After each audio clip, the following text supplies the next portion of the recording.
Hola, mi querida comunidad de Silvia Salud Inteligente. ¿Cómo están? Viernes a la tarde, aquí nos encontramos para una nueva cita de reflexiones del Shabbat. Y en este Shabbat se estudia una de las porciones más importantes y fascinantes de todo el Antiguo Testamento, la Torah hebrea, y es la que se llama Balak. La porción se encuentra en el libro Números, número 22.2. En hebreo sería el libro Bamidbar, Hafbet Shtaim. Ya hemos estudiado esta porción muchas veces porque venimos leyendo la Torá desde principio a fin ya varios años. Entonces la hemos estudiado todos los años. Pero como ya sabemos, la Torá es un libro tan profundo que nunca se termina de aprender algo más. Nunca se termina de extraer más secretos de estos textos sagrados. Y como ya expliqué en muchas ocasiones, el texto en hebreo, el original, está codificado. Es decir, que no hay que entender ninguna historia a nivel literal, sino que hay que penetrar en el texto y desmenuzarlo y extraer todos los secretos que se esconden en él.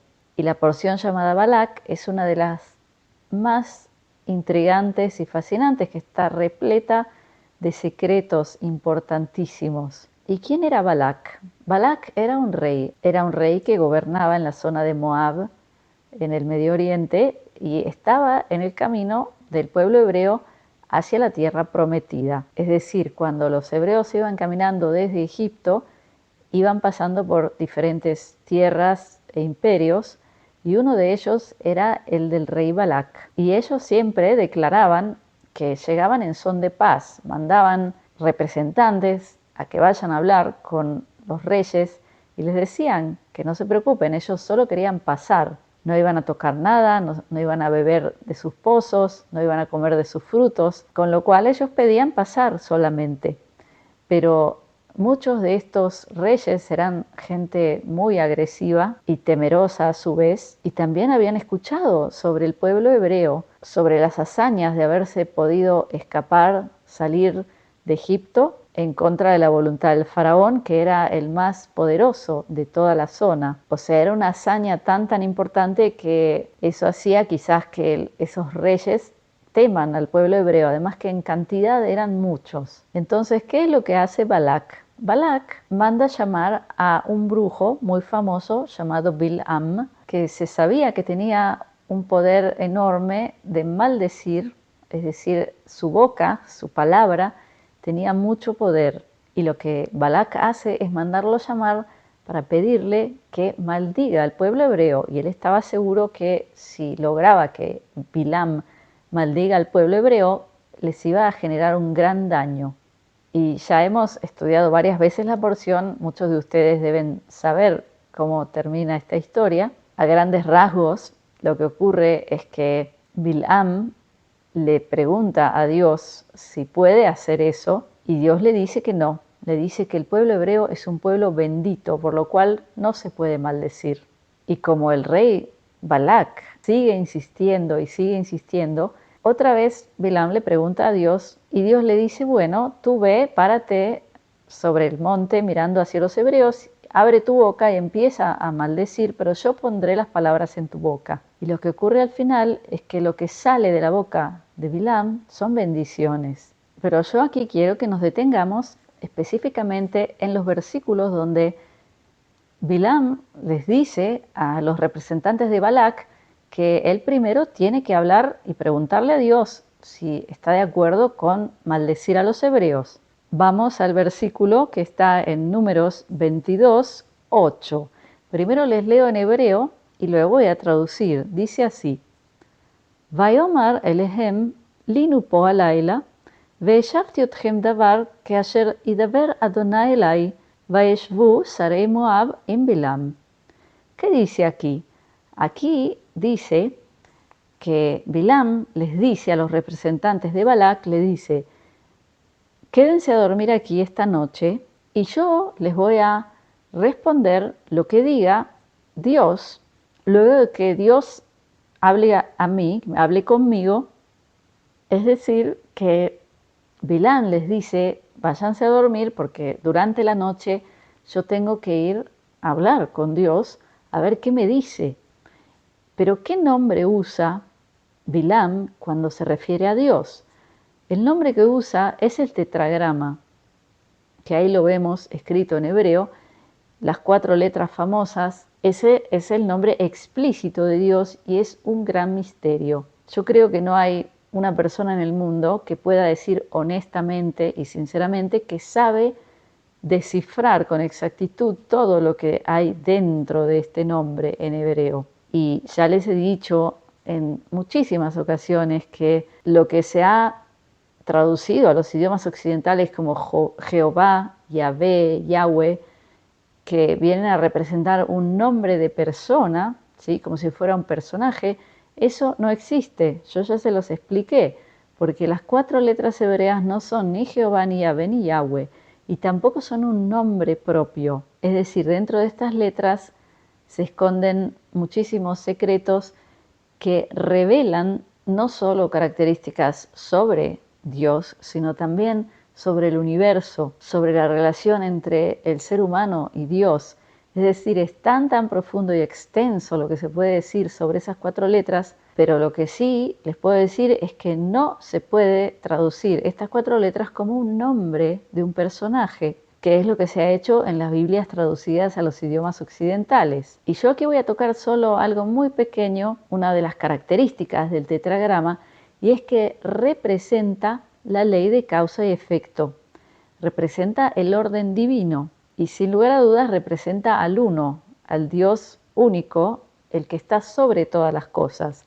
Eso es a diferenciar de la palabra Elohim, que en el Antiguo Testamento aparece muchísimas veces y también se lo traduce como Dios, pero está mal traducido, porque la palabra Elohim no se refiere a un Dios, pero de ese tema hablaremos en otra ocasión. Lo que tenemos que entender es que dentro de la Torá hebrea aparecen muchísimos nombres que se refieren a Dios, porque cada uno de esos nombres se refiere a una característica específica de la divinidad. Contrariamente a pensar que son nombres de un personaje, es como decir, digamos cualquier nombre, el nombre Mario, ¿ok? Si yo digo Mario, es un nombre, pero si digo Mario es alto, inteligente, morocho, estoy dando descripciones de ese Mario. Y lo importante aquí de entender es que todos los nombres que aparecen en la Biblia son descripciones de la divinidad, no son la divinidad en sí. Por eso es que es tan incorrecto escribir libros enteros poniendo como título un nombre como Jehová, Yahvé o Yahweh, que son nombres inventados, que no significan absolutamente nada y que solo muestran una gran ignorancia sobre este tema. Entonces, volviendo al texto de la porción de hoy, ¿por qué Bilam dice que tiene que preguntarle al tetragrama? Primero, no olvidemos que estamos hablando de un brujo del lado oscuro, porque todos los que incurren en brujería están trabajando con el lado oscuro, nunca lo olvidemos. Por eso en la Torá tantas veces se habla del tema, se dice no incurras, no en brujería, no en ver el futuro, no en hablar con los difuntos. Todo eso está prohibido porque es conectar con energías oscuras y Dios no quiere que hagas eso. O sea, lo interesante es que reconoce que todo eso existe, es decir, se puede hablar con muertos, se puede ver el futuro, se puede hacer brujería, pero no hay que hacerlo, porque si lo haces, eso va a tener un efecto nefasto sobre tu vida. Y hoy, por ejemplo, se ha transformado en algo totalmente normal, muy popular, muy de moda, como si fuera algo para entretenerse, todo el tema de brujería, de magia, de predicciones, de lectura de cartas, tarot, etc. Y la lista es larguísima, pero la gente no entiende que al incurrir en todas estas disciplinas, abren una especie de grieta en su armadura que los protege.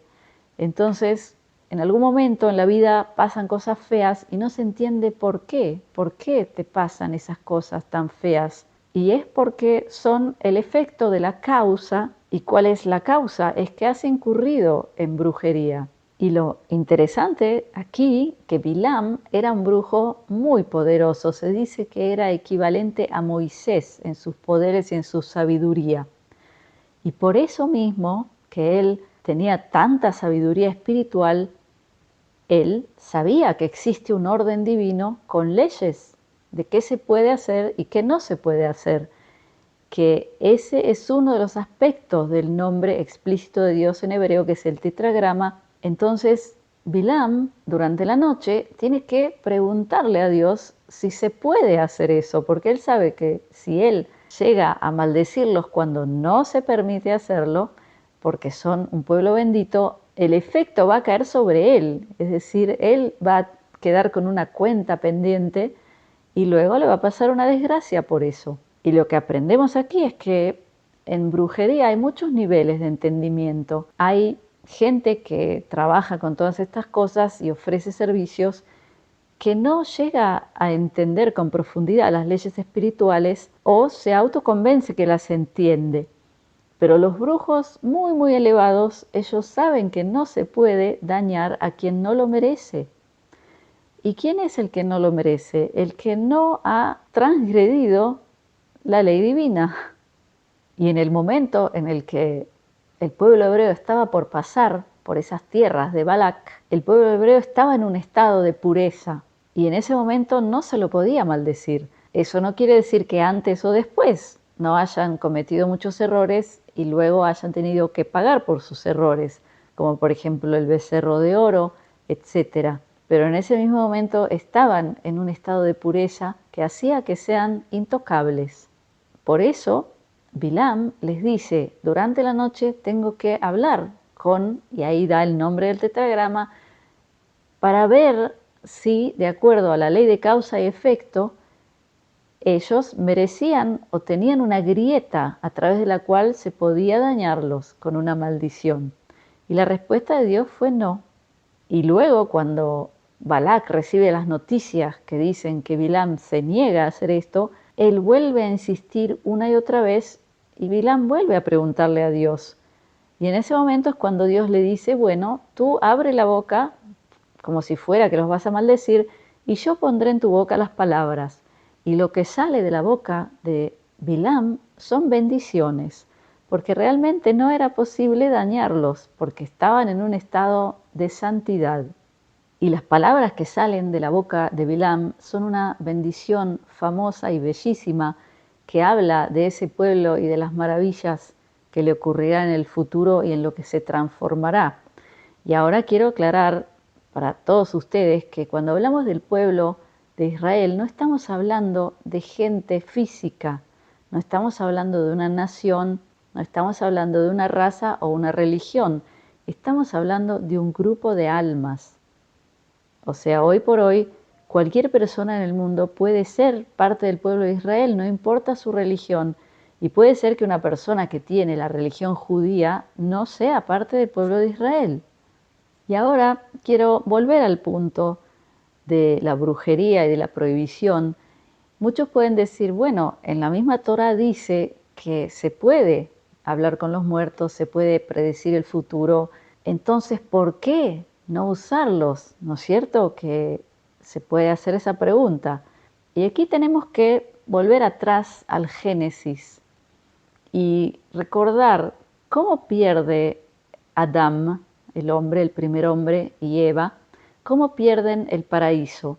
Lo pierden cuando Dios les dice, hay un árbol, existe este árbol del conocimiento del bien y del mal, está aquí en el jardín, pero no comáis de él.